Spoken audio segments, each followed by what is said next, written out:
බොහෝ වෙලාවට ඡන්ද කාලේ කියන දේවල් නෙවෙයි බලය ලැබුණම කරන්නේ. එහෙම එකක් කියලා තව එකක් කරනකොට තමයි ආණ්ඩුව අමාරු වෙන්නේ. පොතේ එකක් තියෙනවා වෙන එකක් කරන්න යනවා.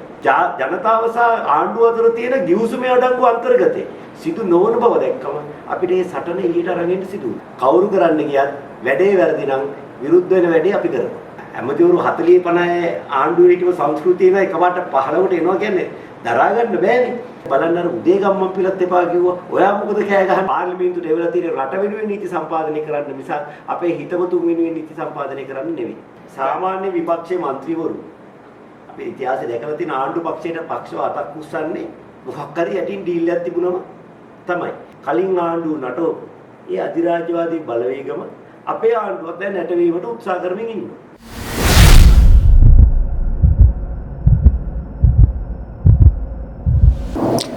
අයිබෝන් වරාය නැගෙනහිර ජැටිය සම්බන්ධව පසුගිය අතුණු ආරවුල සමග ආණ්ඩුව අභ්‍යන්තරයේ යම් දෙදරීමක් ඇති වුණු බවක් දක්නට ලැබුණා.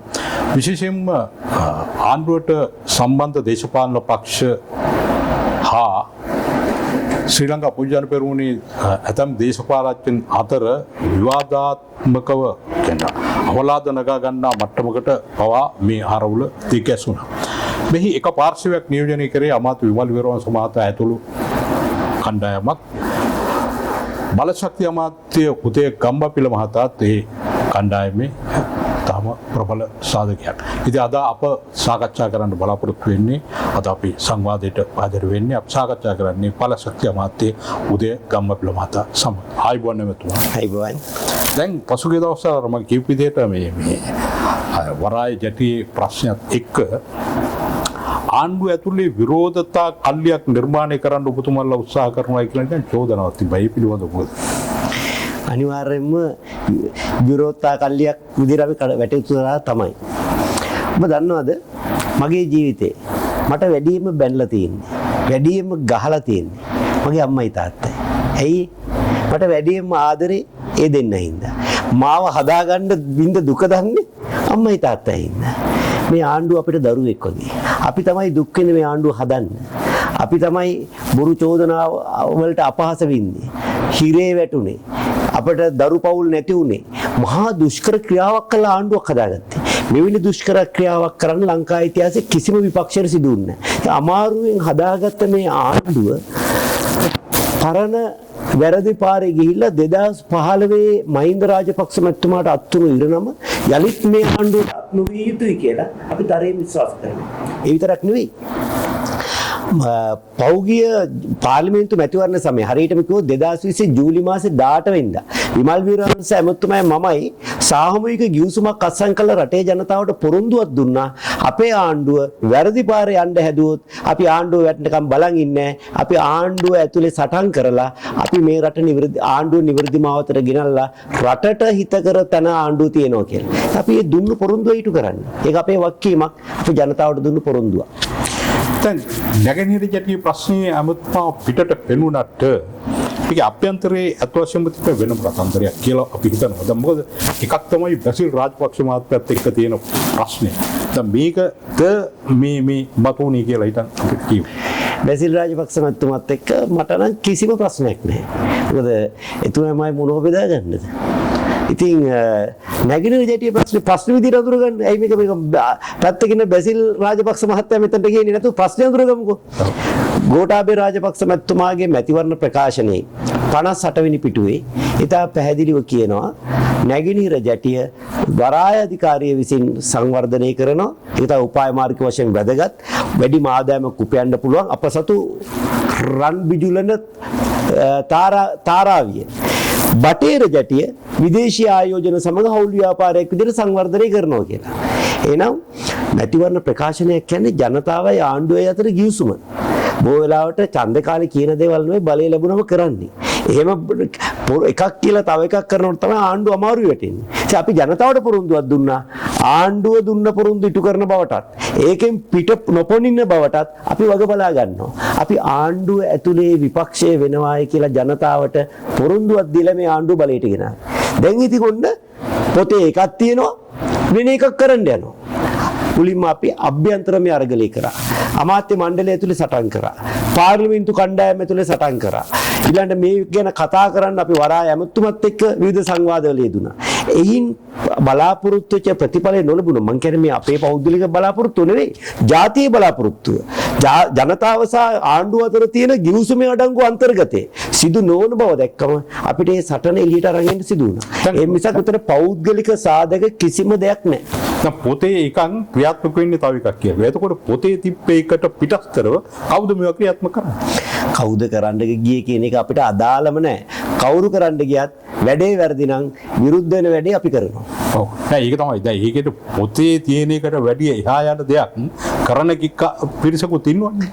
නැත්නම් මේ ප්‍රශ්නේ මතුවෙන්න විදියක් නැහැ නේ. අපිට සටන් කරන දෙයක් ඉතුරු වෙන්නේ. ඇත්තටම මේ ભેද ඇති වෙනවයි අරවයි මේවයි කියන්නවත් වෙන්නේ නැහැ නේද? ජනතාවට දුන්නු පොරුන්දු ඒ ආකාරයෙන් ඉටු කරා නම් එකක් කියලා තව එකක් කරන්න ගියොත් ඔය ඔක්කොම ප්‍රශ්නේ ඉන්නේ. දැන් ඇත්තටම දැන් අමතුමා දැන් ජනාධිපතිවරණයෙන් පස්සේ දැන් පිටපොර තාවකාලික ආණ්ඩුවේද ඔබතුමා ඇමති තනතුරක් ගත්තෙත් නැහැ. ඒකද යම්කිසි අර්බුදකාරී තත්ත්වයක් මතුවුණා නේද ඇමතිත්ව තනතුරක් නොගැනීම? අර්බුදයට හේතුවක් උනේ නැහැ. ඇත්තෙන්ම ඒ වෙලාවේ ජනාධිපතිතුමාගේ අදහස තිබුණේ ආදර්ශ කතාවෙනේ ක්‍රියාවෙන් ආදර්ශයක් කරන ඇමති දූර 15කට සීමා කළ යුතුයි කියලා. නමුත් හැමෝම ඒ 15න් එකෙක් මාවිය යුතුයි සටන් කරන්න පටන් ගත්තා.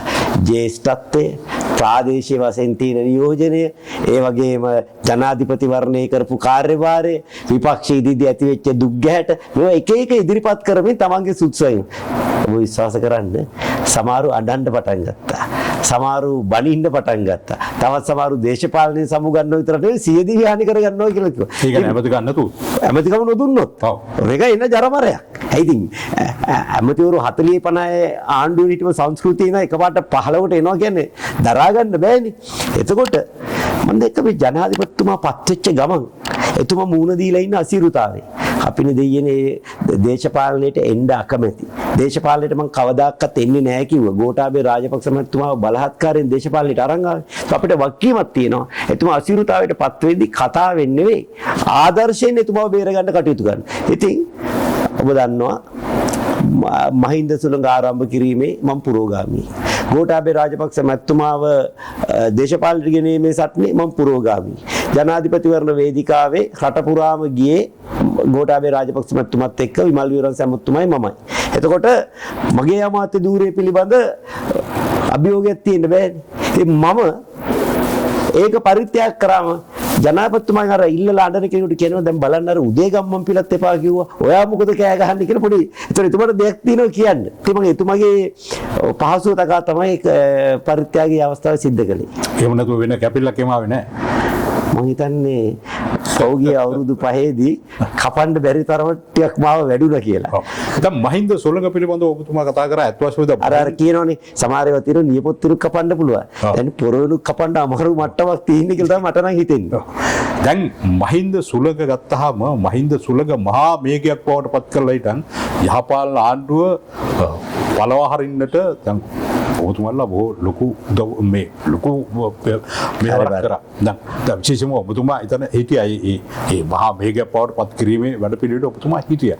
දැන් ඊකට හිලව් වෙන මට්ටමකට මේ ආණ්ඩුවේ ඔබතුමාට සලකලා තියෙනවා. හැල්ල බැලුව උත්තරේ ඔව්.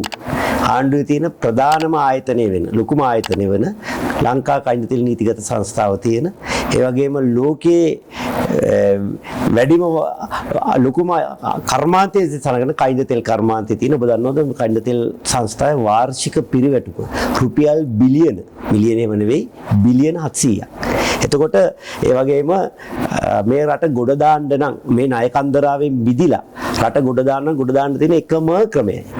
ඒ තමයි මහා පොළොව යට තියෙන තෙල් සහ ගෑස් සම්පත ගොඩට ගැනීම පමණයි. ඒ වගකීම සමග බලශක්ති අමාත්‍ය ධූරෙමත් ලබා දීලා තියෙනවා. ආණ්ඩුවේ මාධ්‍ය ප්‍රකාශකයෙකු ලෙස මාව පත් කරලා තියෙනවා. ඒ වගේම ආණ්ඩුවේ ස්ථාවර අමාත්‍ය අනුකමිටු ගණනාවක ඉන්නවා. ඒ වගේම මෑත කාලේ පත් කරපු తాවකාලික අනුකමිටු ඔක්කොම වගේ මම ඉන්නවා. ඉතින් මට සලකලා නැහැ කියලා මට කියන්න බෑ. දැන් පසුගිය දවස්වල දැන් 20 වෙනි සංශෝධනයේදී ද්විත්ව පුරවැසි ප්‍රශ්නේ මතුවුණා. ඇත්ත වශයෙන්ම දිත්ව පුරවැසි ප්‍රශ්නය පිළිබඳව පසුගිය කාලෙම කතා බහට ලක් වුණේ දැන්. දැන් මෙතන දැන් මම හිතන්නේ දැන් ඔබතුමන්ලා වුණත් ඔය දිත්ව පුරවැසි කමට විරුද්ධව ඉදිරිපත් කරා මත ඉදිරිපත් කරා විරුද්ධ වුණා. දැන් ඒක එහෙම මම කියන්නේ දැන් එහෙම ඉදිරිපත් වුණේ ඇයි දැන් මෙතනදී බැසිල් රාජපක්ෂ නෙමෙයිද ඉලක්කය මෙතන මේ ද්විත්ව පුරවැසිගේ ප්‍රශ්නේ නේනේ අපි ඔය ප්‍රතිපත්ති මේ කරන හැම වෙලේම මං හිතන්නේ ඒක මේ පෞද්ගලිකව ගන්න. අපි කියන ප්‍රතිපත්තිමේට කාරණයක් නැතිනම් ඔය වගේ නිගමන වලට එළවෙනක සාධාරණ. දැන් බලන්න ඉස්සලා මම දන්නේ නැගිනිර ජැටිය අපේ මැතිවරණ ප්‍රතිපත්ති ප්‍රකාශයට එරෙහිව යමින් නැගිනිර ජැටිය දෙන්න ඕන කියන ස්ථාවරයේ බැසිල් රාජපක්ෂ මහත්මයා හිටියා කියලා මම නම් දැනන් හිටියේ ඔබතුමා තමයි කිව්වේ බැසිල් එමතුමත් එක්ක පෞද්ගලික ආරෝපවද කියලා. ඒතර තිබි මම පැහැදිලි කරා අපි හිටියේ ප්‍රතිපත්ති ප්‍රකාශ කිව්ව දේ කරන්න ඕනි කියන තැන. ඒ නිසා එතුමත් එක්ක පෞද්ගලික ප්‍රශ්නයක් නෙවෙයි. දැන් මෙතන ගන්න අතිශය සාධාරණ හේතුවක් අපි රටේ ඉදිරියේ තිබ්බා. 2015 වනතුරුත් මේ රටේ දිවිත්ව පුරවැසියන් රටේ වැදගත් අනුතුරු දැරීම ප්‍රශ්නයක් වෙලා තිබුණේ නැහැ. හැබැයි අර්ජුන් මහේන්ද්‍රන් කියන දිවිත්ව පුරවැසි කිව්වම පුරවැසිකම් දෙකක් තියෙනවනේ. ලංකාවෙත් තියෙනවා පිටරටකත් තියෙනවා. මේ ලංකා දිවිත්ව වීම නෙවෙයි ප්‍රශ්නේ. අපි තේරුම් ගන්න ඕනේ. ලංකාවේ පුරවැසියා වීම නෙවෙයි ප්‍රශ්නේ. විදේශ රටක පුරවැසියා වීමයි ප්‍රශ්නේ. අපි ඒක ප්‍රශ්නයක් වෙන්නේ කොහොමද? අර්ජුන් මහේන්ද්‍රන් නැමැති හොර තක්කඩියා. එහෙම කිව්වට කමන්නේ. සිංගප්පූරුවේ පුරවැසිකම දරාගෙන ලංකාවට ඇවිල්ලා මහ බැංකුව අධිපතිකම දරලා ලංකා ඉතිහාසයේ ලොකුම හොරකම කරලා සිංගප්පූරුවට පැනලා ගියා. දැන් අපිට මේ මිනිස්සයා ඉල්ලනවා සිංගප්පූරුව දෙන්නේ නැහැ. ගහලා ගන්නෑ. ඉතින් මේ මිනිස්සර ලංකාවේ මිනිහෙක් නෙවෙයිනේ. ඒ රටේ පුරවැසියෙක්නේ. දිවිත්ව පුරවැසියෙක් නෙවෙයි අත් වශයෙන් ලංකාවේ පුරවැසිකමක් නැහැ. නෑ දිවිත්ව ඒක මම කිව්වේ දිවිත්ව පුරවැසියාගේ ප්‍රශ්නේ ලංකාවේ පුරවැසියා වීම නෙවෙයි පිටරට පුරවැසියා වීම. වෙනත් වචන වලින් කියන එක ලංකාවේ වරදක් කරලා ලංකාවේ හොරකමක් මැරකමක් අපරාධයක් කරලා පැනලා යන්න වෙනත් රටක් තිබීම. වෙන රටක පුරවැසිකමක් තිබීම. එතකොට අර්ජුන් මහේන්ද්‍රන්ට තිබ්බේ විදේශ පුරවැසිකම පමණයි. දිවිත්ව පුරවැසිය කෙනෙක් කරන්නේ මේ පුරවැසිකමට අමතරව වෙන රටක පුරවැසිකමක් තියෙනවා. එතකොට අර්ජුන් මහේන්ද්‍රන් කරපු දේම දිවිත්ව පුරවැසියට කරන්න පුළුවන්. මොකද පැනලා යන්න රටක් තියෙනවා. මේ රටේ ප්‍රශ්නයක් වෙච්ච ගමන් ගත්ත මලු ටික නැග්ග ප්ලේන් එකේ. මොකද ටිකට් එකක් ගන්න එක අද විනාඩි කිහිපයක වැඩක්. වීසා ගන්න අමාරු. ඉතින් වීසා එක තියෙනවා නම් පුරවැසියෙකුට වීසා අවශ්‍ය වෙන්නේ නැහැ නේ. නැගලා යන එකයි තියෙන්නේ. ඉතින් එහෙම අය මේ රටේ වක්කී යුතු තීරණ ගන්න තැන්වලට පත් කිරීමෙන් පළවෙනි ප්‍රශ්නේ ඔහුට ඕනෑම අපරාධයක් කරන්න බයක් නෑයි. ඕනම මොහොතක පැනලා යන්න තරක් තියෙනවා. අර්ජුන් මහේන්ද්‍රන් කෙනෙක් වීමේ අවදානම ඕනම දිවිත්ව පුරවැසියෙක්ගේ තියෙනවා. දෙක ඔබ නිකමට හිතන්න මම මොන රටේද අපි දාගන්නේ? මම චීනයේ පුරවැසියෙක් කියමු ලංකාවට අමතරව. දැන් මම චීනයත් එක්ක ලංකාවේ තෙල් පිරිපාදුවක් ආරම්භ කිරීම පිළිබඳව සාකච්ඡා කරමින් ඉන්නේ. මම චීන පුරවැසිකමක් තියෙන දිවිත්ව පුරවැසියෙක් නම් මම චීනයත් එක්ක තානාපතිතුමා හම්බෙලා සාකච්ඡා කරන ඡායාරූප පත්තරවල පළවෙනි කොට ඒක දකින පාටිකට සැකයක් ඇති වෙන්නේ නැද්ද? මූ මොන පැත්තේද? ලංකාවේ පැත්තට සාකච්ඡා කරනවද? මේක ශ්‍රී ලංකා චීන සාකච්ඡාවක්ද? නැත්නම් චීන සාකච්ඡාවක්ද? ඇයි? ඒ පැත්තේ ඉන්නේ චීන කෙනෙක්, මේ පැත්තේ ඉන්නේ චීන කෙනෙක්. රටේ ජනතාවට එහෙම හිතුනොත් ඒක අසාධාරණද? නෑනේ. එහෙනම් රට වෙනුවෙන් පෙනී සිටින වගකිව යුතු තනතුරු දිවිත්ව පුරවැසියන්ට නොතිබිය යුතුයි කියන කාරණේ අපි ඉන්නවා. එහෙනම් දිවිත්ව පුරවැසියෙකුට අපි රටේ වගකිව යුතු තනතුරක් දෙනවට විරුද්ධ එක ඔහුට රට තුල ඕනෑම අපරාධයක් කළා අනිත් රටට පැනලා යෑමේ හැකියාව තියෙන නිසා දෙක ඒ රටත් සමග ගනුදෙනු කරද්දී ඔහු ලංකාවට පක්ෂපාතී වෙයිද ඒ රට පක්ෂපාතී වෙයිද කියන කුකුස මතුවෙන නිසා ඔන්න ඔය සාධාරණ හේතු දෙක මත විරුද්ධ වෙනවා මිසක් බැසිල් රාජපක්ෂ මැතිතුමා දිවිත්ව පුරවැසියෙක් නැද්ද කියන එක අපිට අදාළම නැත. අපිට අදාළ ලංකාවට ඒක බලපාන්නේ කෙසේද කියන එක පමණයි. දැන් අත වශයෙන්ම යහපාලන දැන් 978 ව්‍යවස්ථාවත් එක්ක ජී.ආර්. ජයවර්ධන රත්තුමාගේ ව්‍යවස්ථාවත් එක්ක ද්විත්ව පුරවැසි ප්‍රශ්නයක් මතුවලා තිබ්බේ නැහැ. දැන් යහපාලන ආණ්ඩුව තමයි මේ ද්විත්ව පුරවැසි ප්‍රශ්නේ මතු කරලා ගෙනාව සංශෝධනයක් විදිහට ගෙනාව. මොකද ගේන්නේ එක හේතුවක් තමයි එක පැත්තකින් ගෝඨාභය රාජපක්ෂ මහත්මයා අනිත් පැත්තෙන් මේ බැසිල් රාජපක්ෂ මහත්මයා. දැන් ගෝඨාභය රාජපක්ෂ මහත්මයා මේක ඉවත් කරගත්තා මොකද ජනාධිපතිවරට ඉදිරිපත් වුණා. දැන් ඉතුරු වෙලා ඉන්නේ බැසිල් රාජපක්ෂ මහත්මයා පමණයි. එතකොට මේ විරෝධයේ කෙලිම ඍජුව ඔහුට නෙමෙයි දෙල් වෙන්නේ. වැරදිනේ. දැන් මම ඉදිරිපත් කරා 2015 පස්සෙම තුණු අර්ජුන් මහේන්ද්‍රන් කෙනෙක් මීට කලින් ඉඳලා පැනලා ගිහලා නේ ඔබට ඔබ දන්න එක උදාහරණයක් තියෙනවද අර්ජුන් මහේන්ද්‍රන් කරුවද මීට කලින් කවුරුත් කළා. ඒ නිසා විදේශිකයෙක් මේ රටේ වගකිව යුතු තනතුරක් දැරීම අපිට ප්‍රශ්නයක් වෙලා තිබ්බේ නැහැ. ඔය සමහරවිට මේ ඇවිල්ලා වැරද්දක් කරලා පැනලා ගිය කෙනෙක් ඉන්න පුළුවන්. ඔබේ අපි හිතමු අහල පහල රටක කෙනෙක් ඉන්දියාවේ කෙනෙක් ලංකාවට ඇවිල්ලා ඔබතුමාගේ පසුම්බිය හොරකම් කරලා පොලිසියට පැමිණිලි කරලා තියෙන අතරේ මිනිහා ප්ලේන් එකේ නැගලා ඉන්දියාවට ගියා කියලා. ඒවා මේක අමතක කරලා දාන මිසක් ආයි ඉන්දියාවට ගිහලා නඩු දාගන්න හදන්නේ නැහැ. ඒක ප්‍රශ්නයක් කරගන්නේ නැහැ. මේ මහ පරිමාණ වංචාව රජයේ වගව කිව යුතු ඉහළම තනතුර දරන කෙනෙක්ගේ උනාට පස්සේ තමයි මේ විදේශීය පුද්ගලයෙක් රටේ වැදගත් තනතුරක් දැරීමේ අවදානම සමාජගත අවතරම තුනේ. මට ඔබ කියන්න මේ තර්කයේ සාධාරණ නැද්ද කියලා. දෙවෙනි කාරණේ මම මතු කරා රට වෙනුවෙන් පෙනීසින්ලා සාකච්ඡා වලට යද්දී මොන පැත්ත ගනීද කියන කුකුස ඇතිවීම. මේ තර්ක දෙක සාධාරණ නැත්තම් ඔබ කියන ඔය තර්කයටම එකඟ වෙනවා. මේ තර්ක දෙක සාධාරණයි නම් පුද්ගල බද්ධව බලන්න එපා. එහෙම පටු වෙන්න එපා. අපි රටක් පාලනය කරන්න මේ ගෙදරක ප්‍රශ්නයක් විසඳනව නෙවෙයි. රටක් දිහා බලද්දි ජාතික මට්ටමේ හිතන්න. රටට මේක වාසිද අවාසිද? පුද්ගලයන්ට වාසි වෙන්නත් පුළුවන්, අවාසි වෙන්නත් පුළුවන්. ඒකේ පුද්ගලයාගේ ප්‍රශ්නයක්. ඒ පුද්ගලයා අමතක කළා දාන්න. මොකද පුද්ගලයෝ මේ රටේ මිලියන 22ක් ඉන්නෝනේ. අපිට රටක් කියලා තියෙන්නේ මේ ලංකාව විතරයි. ලංකාවට හානි වන දෙයක් කරන්න කාටවත් ඉඩ දෙන්න බෑ. ලංකාවට හානි වන නීතියක් පවත්වාගෙන යන්න ආණ්ඩුවකට ඉඩ දෙන්නත් බෑ. ඒකේ වාසිය අපේ හිතවත් දේශපාලකයෙකුට නෙවෙයි. ඔබතු රම්කදාන් කරේ අපි හිතවත් දේශපාලකයෙක් නමන්නේ. එයා පැත්තකින් තිබ්බ මගේ තාත්තා නම් මගේ අම්මා නම් ඒකේ වාසිය ලබන්නේ. ඒ වාසිය රටට අවාසි නම් අපි හිට ගන්න ඕනේ රටේ පැත්තේ. මොකද අපි පාර්ලිමේන්තුවට එවලා තියෙන රට වෙනුවෙන් නීති සම්පාදනය කරන්න මිසක් අපේ හිතවතුන් වෙනුවෙන් නීති සම්පාදනය කරන්න නෙවෙයි. ඉතින් ඕක දැන් හරියම සරලයි නේද? ඔක ගෙනාව නම් විදේශිකයන්ට අපේ රටේ තනතුරු දරන්න බෑ කියන්නේ. ඒ දැන් ඔය අර්ජුන් මහින්දර පිළිබඳව ප්‍රශ්න ගත්තාම දැන් විදේශිකයෙක් අත් වශයෙන් අපේ රටේ ලොකු තනතුරක් දරුවා. දැන් විදේශිකයෙක් අපේ රටේ නේ විදේශිකයාට ලංකාවේ පුරවැසිකමක් තිබුණම දැන් මෙතන තියෙන්නේ විදේශිකයෙක් විතර නෙවෙයි ප්‍රශ්නේ. දැන් දිවිත්ව පුරවැසි කිව්වම එයාට දෙකම තියෙනවා. දැන් මේ ප්‍රශ්නේ තියෙන්නේ මේ ශ්‍රී ලාංකික පුරවැසිකමයි විදේශීය පුරවැසිකමයි දෙකම තියාගෙන සිටින අපි විදේශිකයට දරන්න බෑ කිව්වොත් දිවිත්ව පුරවැසියට විදේශිකමයි දේශීයකමයි දෙකම තියෙනවා. ඒතර එයා විදේශිකයෙක් නෙවෙයි මම දේශීය කෙනෙක් කියලා තනතුරු බාර ගන්නවා. එයාට අර වෙන පිටරට පුරවැසිකම තියෙන නිසා මේ අපරාධයක් කළා පැනලා යෑමේ අවදානම තියෙනවනේ. ඔබ දැකලා තියෙනවනේ එහෙම විදේශීය පුරවැසියෝ රටේ ප්‍රශ්නයක් වෙච්ච ගමන් මළු උස්සගෙන පිටරට දුවනවනේ. ඉතින් ඒ අවදානම තියෙනවනේ. ඒක නිසා දැන් ඉදිරියටත් ඒ සටනේ ඉන්නවා. අනිවාර්යයෙන්ම ඔබ ඒ කියන්නේ ප්‍රතිපත්තියේ හේතු මතනේ. දැන් අපි කියමු ඔබත් එක්ක මම තරහ නිසා සටනක් පටන් ගත්තා. හරි ලේසියි ඔබතුමා මාත් එක්ක යාළු වෙනවා. සටන ඉවර වෙනවා. දැන් මොන සටන්ද කියලා දෙන්න කරටක් දාගන්නවා. ප්‍රතිපත්තිය එක්ක වෙනුවෙන් කරන සටනක්, රටක් වෙනුවෙන් කරන සටනක්, පුද්ගල හිතවත්කමට පස්සට ගෙනියන්න බෑ.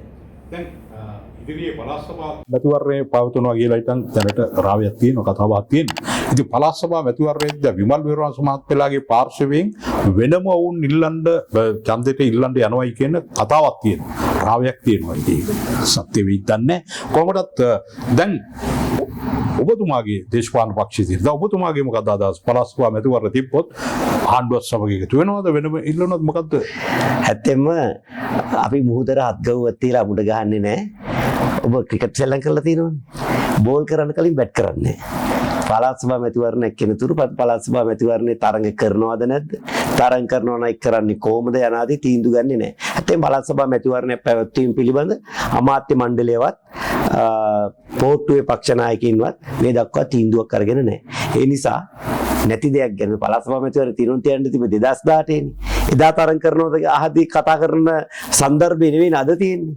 ඉස්ලාම බෝල් එවන්නකො. උතර බැට් කරු විදි තීරණය කරු. ඔව් දැන් හැබැයි දේශපාලකයෝ ගණනාවක් ප්‍රකාශ කරලා තිබ්බා දැන් මේ ඉදිරියේ ජූනි මාසෙදී මේ පළාත් සභා මැතිවරණ. මම නම් දේශපාලකයෝ කියනවා දැක්කේ නැහැ. එක පත්තරයක තියෙනවා දැක්කා. ඔව්.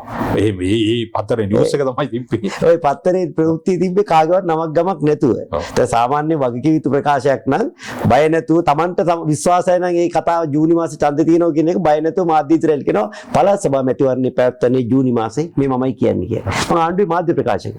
අපි කිව්වේ නෑනේ මේක. දැන් එහෙම අතෝෂෙම එහෙම පළාත් සභා මැතිවරණයක් තියන්න අදහසක් නැත්නම් මේ දක්වා කිසිම සාකච්ඡාවක් තියලා නැහැ. හොඳයි. මොකද මම දන්නේ කුස්සි අවුමුළු වල සාකච්ඡා තිබුණාද කියලා. මම අමාත්‍ය මණ්ඩලයේ නියෝජනය කරන අමාත්‍ය මණ්ඩලයේ මාධ්‍ය ප්‍රකාශක. ඒ වගේම පක්ෂ නායකයෙක් විදිහට පක්ෂ නායක රැස්වීමට මේ තැන් දෙකේ තමයි අතන පරිපාලන තීන්දුව ගන්නවා මෙතන දේශපාලන තීන්දුව ගන්නවා. ওই තීන්දුව මම හිතනවා තැන් දෙකේම කතා විය යුතු දෙයක්. තාම නම් එහෙම නැහැ. දැන් වාස්කු ප්‍රහාරය පිළිබඳව ප්‍රශ්නේ දැන් ඔය කොමිෂන් ඉදිරිපත් කරපු ප්‍රශ්නේ ලොකුම අර්බුදයක් වඩපත් වෙලා තියෙනවා. දැන් ඊයේ පෙරේදා මම හිතන්නේ ඊයේ මේ අපේ කාදිනතුමා ප්‍රෝත් සාකච්ඡාවක් කියලා කිව්වා මේ ඩීල් දේශපාලනයේට යට වෙලා මේ සැකකරුවෝ යට කරන මට්ටමකට මේකට පත් වෙලා තියෙනවා කියලා. දැන් මේකේ ඩීල් දේශපාලනයක් තියෙනවා කියන එක තමයි උන්වහන්සේ කෙලින්ම පෙන්නන්නේ. ඔබතුමා දකින්න කොහොමද මේක ඩීල් දේශපාලනයක් තියෙනවා ඩීල් දේශපාලනය හරහා වාස්කු අපරාධකරුවෝ යටපත් ගන්න උත්සාහයක නිරත වෙනවද?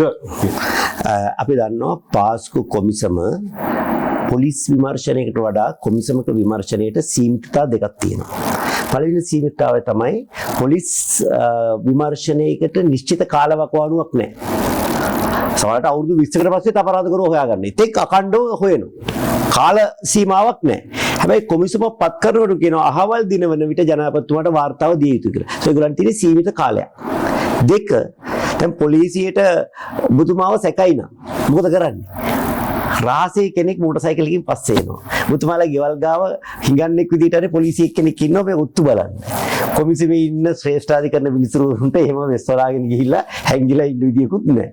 ඉතින් ඒ නිසා අර පොලිස් විමර්ශනයක තරම් කොමිසමක විමර්ශනයකදී මහා පුළුල් පරාසයක් ආවරණය වෙන්නේ කොමිසමේ දිගපල්ල අපි තේරුම් ගන්න ඕනේ. ඇයි එහෙනම් පොලිස් විමර්ශනයකට අමතරව කොමිසමක් පත් කරන්නේ? පොලිස් විමර්ශනයක නැති වාසියක් කොමිසමේ තියෙනවා. ඒ තමයි පොලිසියට ඔබතුමාව අරන් ගිහලා ප්‍රශ්න කරනවා. ඔබතුමා රිෂාඩ් බදියුඩීන් කියමුකෝ. අරගෙන ගිහලා ප්‍රශ්න කරනවා. ඔබ ප්‍රකාශ මොකක් කර කියද්දි කියනවා ඒක ඔබතුමාට අවාසි ඒක ඇල්ල කියන්න එපා අපි මේක මෙහෙම ලියමු. පොදයි පොලිස් නිලධාරියයි රිෂාඩ් බදියුඩීන් විතරයි ඉතින්. එහෙම වුණත් වෙන්න පුළුවන්. සමහර ප්‍රකාශ දෙන්න එන කට්ටියත් එක්ක පොලිසිය මුදල් ගනුදෙනු කරලා ප්‍රකාශ යටපත් කරායි කියලා චෝදනා තියෙනවා. ඒතර මේක ඊටාම සංවේදී කාරණයක් නිසා කොමිසම පත් කරාම කොමිසම ඉදිරියේ කියන සියල්ලම මාධ්‍ය වලට අනාවරණය වෙනවා. ජනතාවට අනාවරණය. ඒ හරහා අර රහස් ගනුදෙනු සිද්ධ කරන්න බැරි වෙනවා. ඉතින් ඔන්න ඔය වාසිත් ලබා ගැනීමට තමයි කොමිසමක් පත් කරන්නේ. ඒත් හැබැයි කොමිසමේ අර තියෙන සීමිතතාව නිසා කොමිසමකට හැකියාවක් නැහැ. තමන් ඉදිරියේ පැමිණි සාක්ෂි මත තමයි තමන්ගේ වාර්තාව ලියන්නේ. තමන් ඉදිරියේ හෙළි නොවුණු කරුණක් වාර්තාවට දාන්න බෑ. කොමිසමේ දුන්න සාක්ෂි පදනම් කරගෙන තමයි වාර්තාව ඔය කියන ස්ටීලුම සැකයි කියන අයව ගෙනල්ලා ප්‍රශ්න කරලා තමයි කොමිසම වාර්තාව හැදුවේ. හැබැයි කාදිනල් තුමන් ඇතුළු කතෝලික ප්‍රජාවට සැකයක් ඇතිවීමට සාධාරණ පසුබිමක් තියෙනවා. මොකක්ද උනේ?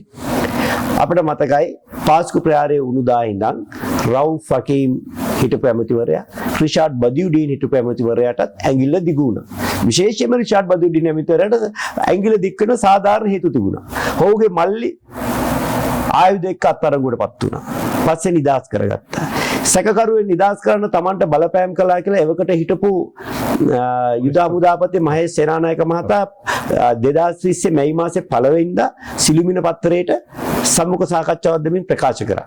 ඒ වගේම පුපුරවාගත්ත තමකම්මල් හිමියන් සමීප කවුද රිචාඩ් බදුද්දීන් ඇමතිවරයාගේ පක්ෂ සමාජිකයෝ මේ අයට නීතියට පිටින් ගිහලා තම ලබා දෙන්න ඇමතිවරයා කටයුතු කරලා තිබුණා. රිචාඩ් ඇමතිවරයාගේ නංගිගේ ගෙදර තමයි කලින් දවසේ රෑ මේ සහරාන්ලා නතර වෙලා ඉඳලා තියෙන්නේ. ඉනේර මුල්ල පැත්තේ. මේ සියල්ල ගත්තම රිචාඩ් බදුද්දීන්ට ඇඟිල්ල දික් වෙනවා. එතකොට ඒ කියන කාරණා වලින් මෙයා මේ ඍජු සම්බන්ධයක් හොයාගන්න එක විමර්ශනයේ තියෙන වකීම හොයාගන්න පුළුවන් වෙන්නත් පුළුවන් බැරි වෙන්නත් පුළුවන්. විශේෂම අපරාධ මම නීතිඥයෙක් විදිහට දන්නවා. ඔය මිනිමරුම් වලට අල්ලගන්න චුදිතයන්ගෙන් 190ක් නිදහස් වෙනවා. ඒ සැකේ වාසියේ විත්තියටයි කියලා න්‍යායක් තියෙනවනේ. මොකද ඒකේ පදනම තමයි දොමගාවත් මෙතුමුනි නීතිය හදලා තියෙන්නේ අපරාධකරුවන් 100 දෙනෙක් නිදහස් වෙනවට වඩා එක නිවැරදි කරුවෙක් දඬුවමට ලක්වීම අපරාධය කියන මූල ධර්මයේ යටතේ. ඒ නිසා තමයි පොඩි හරි සැකයක් තියෙනවනේ යව නිදහස් කරලා යවන්නේ. එතකොට මෙතන වැරද්දක් වුණානේ. මොකද්ද වෙච්ච වැරද්ද? ඔය රිෂාඩ් බදුඩීන්ට ඇඟිල්ල දික් වෙලා කොමිෂන් සභාව කරගෙන යන අතරේ පොලිස් විමර්ශන යන අතරේ 20 වන සංශෝධනය ආවා. රිෂාඩ් බදුඩීන්ගේ පක්ෂය අය රිෂාඩ් අතේ ඉස්සුවේ නෑ. රිෂාඩ් බදුඩීන්ගේ පක්ෂය අය මම දන්නේ කවුරු මේව ලෑස්ති කරගත්තද කියලා අනවශ්‍ය පරිදි අපිට 150 තිබුණා. රිෂාඩ් බදුඩීන්ගේ පක්ෂය අය නැතුව 150 ඇති වෙන්න තිබුණා.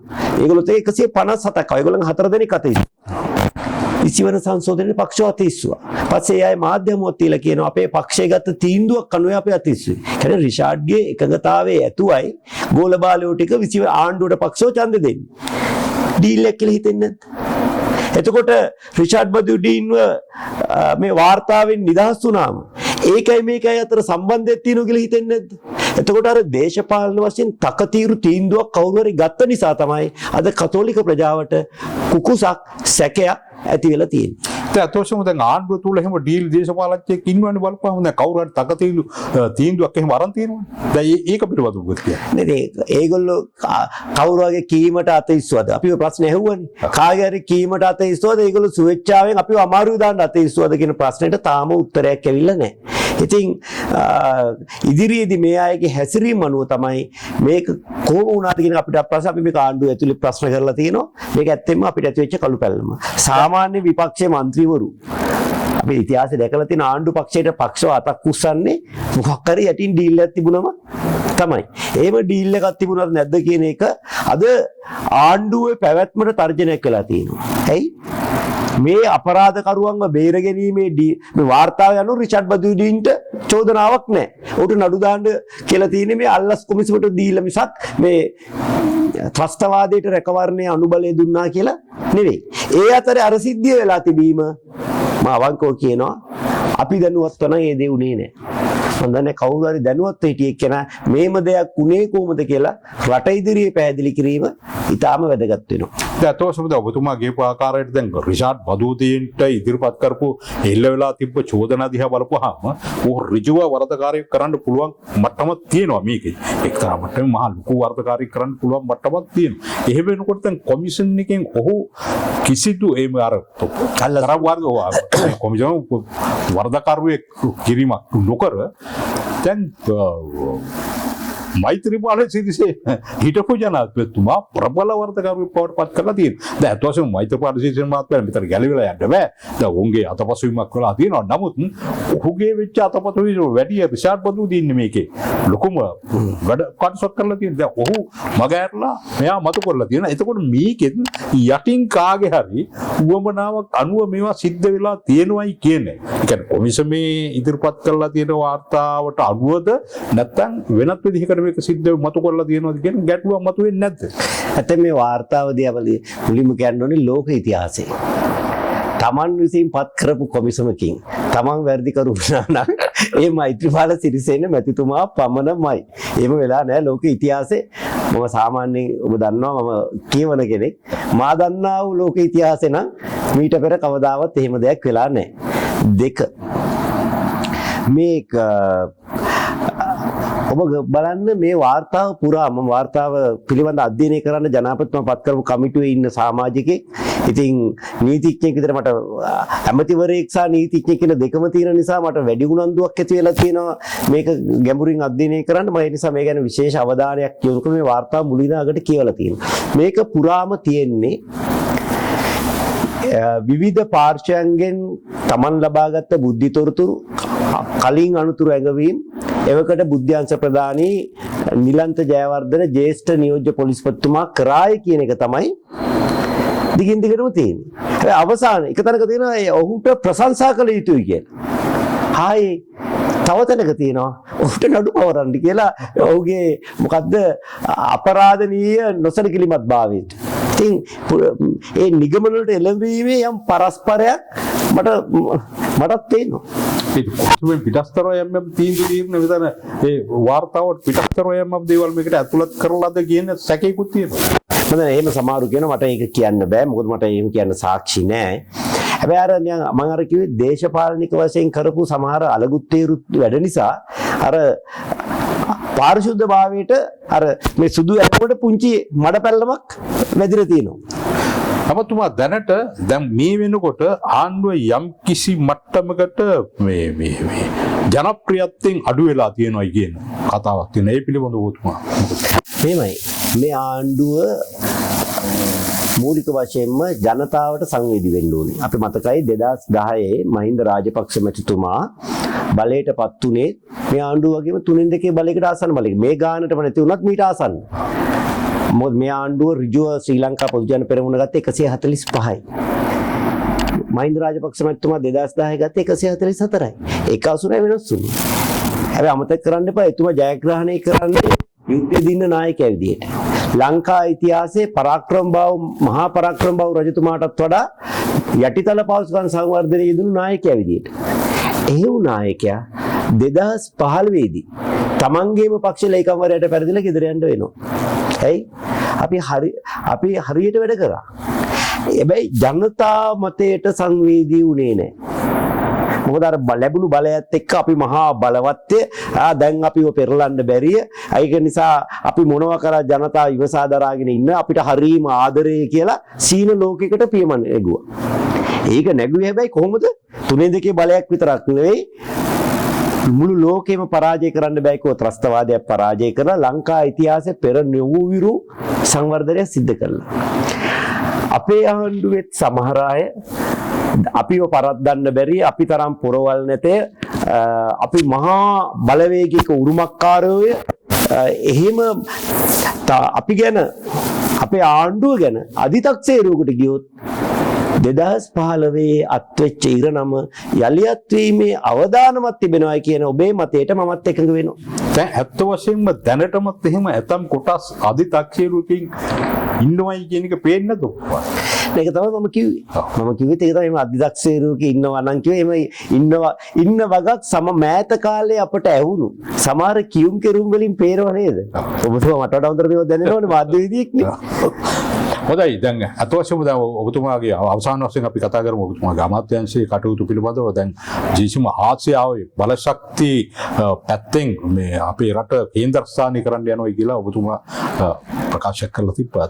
තේමා පාඨකුත් බවටත් පත් වෙලා තියෙනවා. අමාත්‍යාංශයේ දැක්ම බවට පත් වෙලා තියෙන ආසියාවේ බලශක්ති කේන්ද්‍රය බවට පත් වීම. දැන් මන්නාරමෙන් මේ තෙල් නිදි පිළිබඳව අතීතයේ ඉඳන් ඕක කතා කරා. කොයි කාලේ ඉඳන් 1960 දශකයේ මම ඉපදිලත් නැහැ. ඒක තමයි කියන්නේ.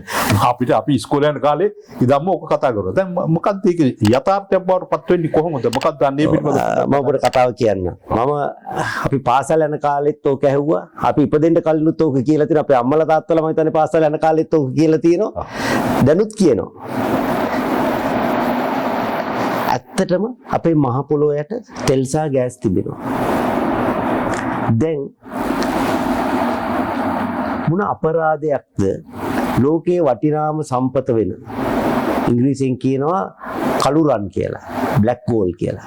මේ බොර තෙල් ගෑස් මහ පොළොව යට සංගවලා තියාගෙන අපි හතර වටේ ලෝකෙට ණය වෙවි. අනේ ණය ගෙවන එක පොඩ්ඩක් කල් දාලා දෙන්න කියලා මේ අහලපල් රටවල් වලට දෙකට නැවිලා සෞතු වෙවි.